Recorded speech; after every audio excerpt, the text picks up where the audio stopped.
Gubernur konten, siapa tuh?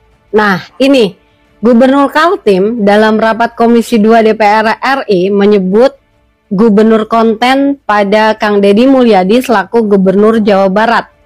Yang ingin saya sampaikan menurut pendapat saya adalah yang pertama, seharusnya dalam situasi rapat seorang gubernur tidak boleh memberi julukan kepada gubernur lain seenaknya ya. Walaupun katanya setelah klarifikasi sebetulnya menyematkan gubernur konten itu dalam rangka memuji karena memberikan inspirasi. Tapi seperti kita tahu bersama, sematan gubernur konten itu konotasinya kok lebih ke arah bahwa si gubernur ini cuman bisanya tukang konten. Jadi seharusnya memang ketika dalam situasi resmi, seorang pejabat itu harus menjaga kata-katanya ya. Jangan terlalu mudah melabeli pejabat lain di situasi resmi seperti ini, apalagi di situasi rapat Komisi 2 DPR RI. Kalau misal pun mau sambil bercanda, itu ketika kalian dalam suasana santai antar gubernur lah, lagi makan siang, lagi santai misalkan, boleh kali ngeluarin, aduh gubernur Jabar, gubernur konten melulu nih.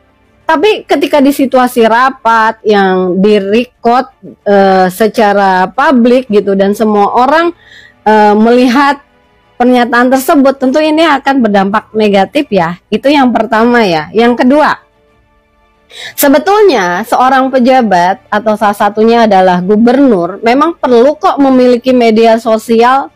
Contohnya Kang Deddy Mulyadi ini memang getol sekali membangun media sosialnya sebagai social branding atau personal branding beliau sebagai pejabat. Kenapa demikian? Karena saya tahu bahwa personal branding pejabat itu satu perlu banget.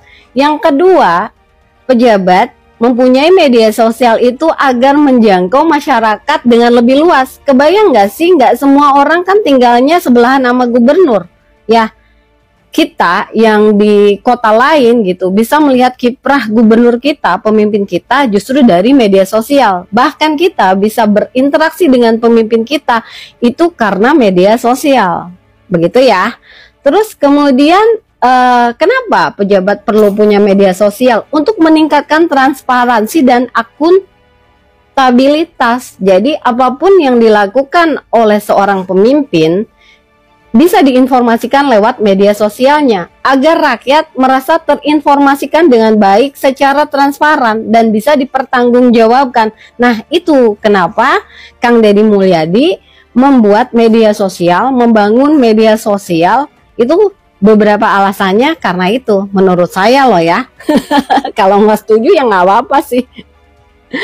Dan kemudian yang terakhir, kenapa pejabat perlu memiliki media sosial? Ya, salah satunya untuk membangun hubungan yang lebih erat dengan publik ya. Kang Deddy itu udah jago banget tuh dia strateginya ngebangun media sosialnya, konten terus sehingga apa? Sehingga publik itu terpesona oleh konten-konten beliau. Personal branding beliau jadi makin naik, makin hits, sehingga apa? Sehingga hubungan erat dengan publik itu makin kuat. Tapi sisi negatifnya adalah ketika hubungan dengan publik makin erat, kadang-kadang publik suka rada-rada bisa hilang nih ke objektivitasannya. Tapi jangan sampai begitu ya kita sebagai publik ya. Dan saya yakin mudah-mudahan Kang Deddy Mulyadi tetap tulus ya, tetap amanah dalam memimpin Jawa Barat supaya istimewa.